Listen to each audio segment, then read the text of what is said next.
Good evening, everyone. We'll go ahead and get started. We've got a lot of great visitors to get through in 15-minute intervals, so we'll go ahead and get started right on time. So first up is Julie Weston, who is an Idaho native and Hailey-based writer. She's the award-winning author of the memoir, The Good Times Are All Gone Now, Life, Death, and Rebirth in an Idaho Mining Town, as well as the Nellie Burns Moonshine Mysteries, Moonshadows and Basque Moon. Welcome, Julie.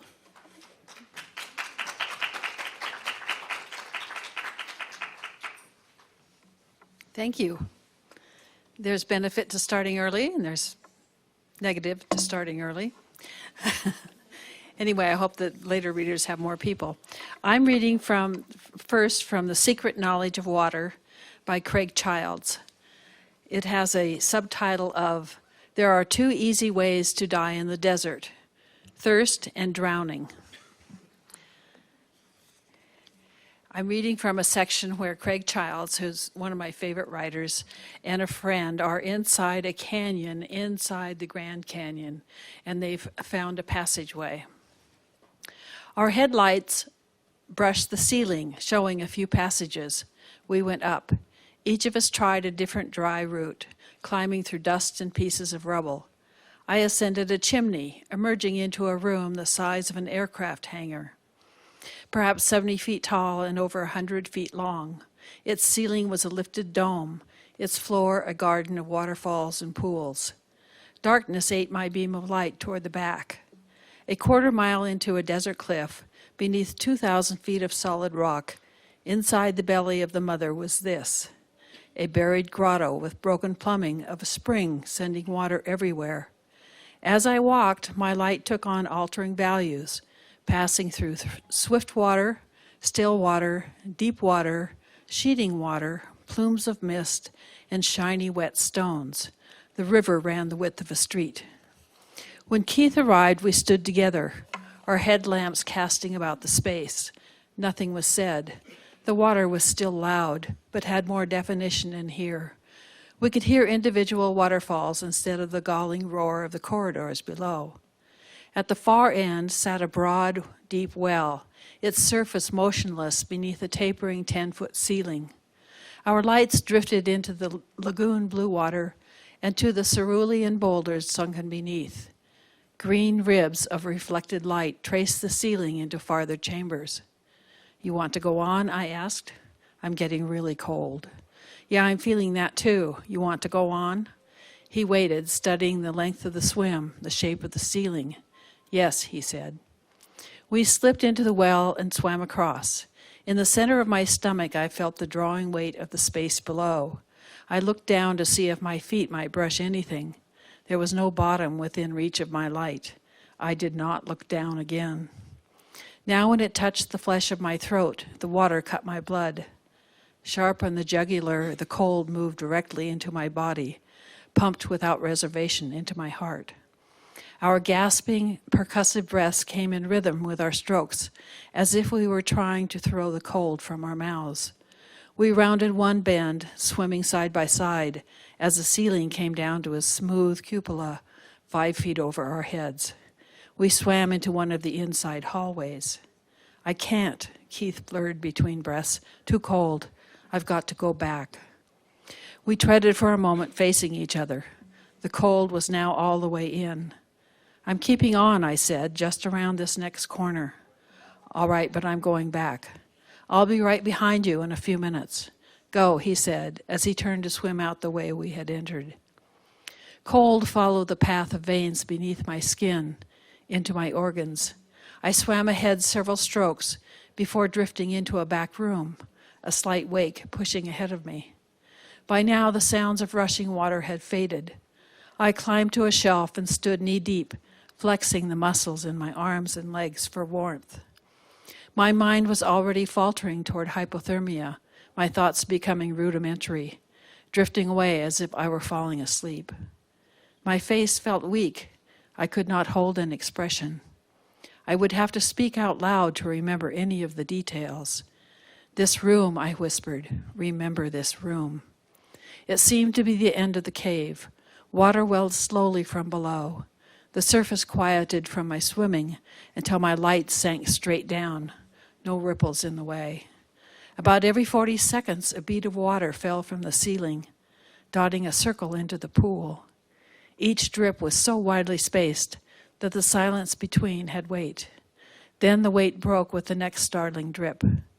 The drip seemed to be something to remember, too, something that would fall every day, every year, in consummate, unstirred darkness. The ripples would spread unnoticed like those of a star pulsing at the far edge of a galaxy. I whispered so that I would remember it.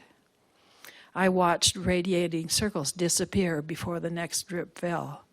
Then I heard my breath. I held it for a second. This was not silence like a windless field at night.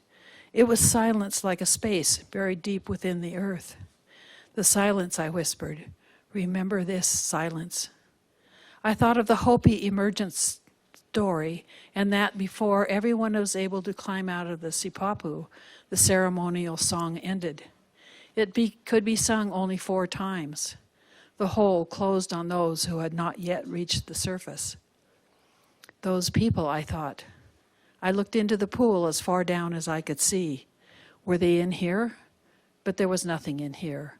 The impossible pain of the world above, the mystery and beauty and fear, there was none of this in the far back of the cave. None of the sky and purple asters and hot winds. No emotion or desire. I reached to my headlamp and turned it off. Total darkness moved in. It was true. There was nothing. This was the beginning, so utterly still that I could not breathe. Then I heard the drop of water. It plucked the surface of the pool with a low, ripe tone, the first act of creation. I inhaled. I swam and climbed back along our only route, aiming for the exit with fumbling, hypothermic moves. At the first sign of bluish light near the cave's mouth, I felt the soapy slickness of algae on the rock. Then tufts of maidenhair fern and monkey flower with crimson blooms above the water and a spider's web catching mist. The mouth of the cave became a green tunnel of life. I grabbed the emergency line and pulled myself from the water out to the brightly lit spine of rock. Mayflies mobbed the air. Sunlight needled into my skin, rapidly drawing blood toward the surface. I did not know how long we had been in there. 20 minutes at least. Half an hour, maybe. Keith checked his watch. Nearly an hour and a half. The interior of the cave began washing from me like a dream. I looked down the 50 feet to the ledge where we had left our gear. I need to get to my notebook, I said, but then I had to breathe. Each time I took a breath, I forgot. By the time I climbed to my notes, the air and sunlight had turned my memory into incorporeal sensations, rendering it in an older, more arcane language. It was the same as it is with dreams. Reason was lost as I clutched at my memory. I opened the notebook and wrote what I could. Remember this silence.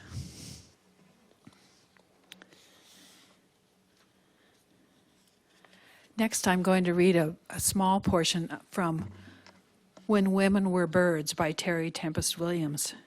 The subtitle is 54 Variations on Voice. I am 54 years old, the age my mother was when she died. This is what I remember. We were lying on her bed with a mohair blanket covering us. I was rubbing her back, feeling each vertebra with my fingers as a rung on a ladder. It was January, and the ruthless clamp of cold bore down on us outside. Yet inside, Mother's tenderness and clarity of mind carried its own warmth. She was dying in the same way she was living, consciously. I am leaving you all my journals, she said, facing the shuttered window as I continued rubbing her back. But you must promise me that you will not look at them until after I am gone. I gave her my word, and then she told me where they were. I didn't know my mother kept journals. A week later, she died. That night, there was a full moon, encircled by ice crystals. On the next full moon, I found myself alone in the family home. I kept expecting Mother to appear. Her absence became her presence. It was the right time to read her journals. They were exactly where she said they would be. 3 shelves of beautiful cloth-bound books, some floral, some paisley, others in solid colors. The spines of each were perfectly aligned against the lip of the shelves. I opened the first journal. It was empty. I opened the second journal. It was empty. I opened the third. It too was empty, as was the fourth, the fifth, the sixth. Shelf after shelf after shelf, all my mother's journals were blank. I do not know why my mother bought journal after journal, year after year, and never wrote in one of them, and passed them on to me. I will never know. The blow of her blank journals became a second death. My mother's journals are paper tombstones. We all have our secrets. I hold mine. To withhold words is power, but to share our words with others openly and honestly is also power. I was aware of the silences within my mother. They were her places of strength, inviolable. We hold these silences as a personal crucifix. What is voice? Liminal, a threshold, my body between worlds. This word returns me to my original state. I am water. I am water. I am sea cells evolving to a consciousness that has pulled me upright. Walking the rack line on a sandy beach, I pick up shells, a whelk, a cowrie, a conch, each a witness to a world we cannot see until we touch it, hold it, bring it to our ear and listen. The invisible world can speak to us.